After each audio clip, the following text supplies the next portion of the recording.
The skyline in this inner-city neighborhood of Syracuse, New York is pierced by the spires of a red brick building, crescents having replaced crosses, staring toward the heavens. This building is now known as Masjid Isa ibn Maryam, or the Mosque of Jesus, Son of Mary. Until 4 years ago it was called the Holy Trinity Church. Walk inside and a verse from the Quran engraved in wood reads, "Allah will forgive everyone, regardless of their sins." I always say that these walls were waiting to hear the Quran for 100 years, and that's kind of the sense I had right from the very beginning. Yusuf Soul has been a part of this church-to-mosque journey from the beginning. He admits it was not easy to hear Islam's call to prayer, the Adhan, echo in a church.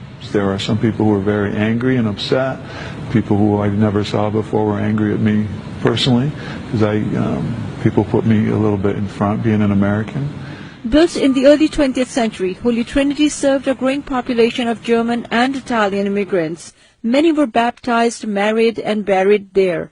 But changing demographics doomed Holy Trinity. Parishioners moved from the city to the suburbs, replaced by a new wave of immigrants and refugees, many of whom were Muslim. We broke bread with many different groups, and eventually they were at peace and at ease with the idea of this becoming a mosque. In 2010, the Roman Catholic Diocese of Syracuse closed the church as part of a regional reconfiguration. Although others were willing to pay 3 times the price to turn the church into a bar, it was sold to a Muslim group for much less money, so God could still be worshipped in a house of God.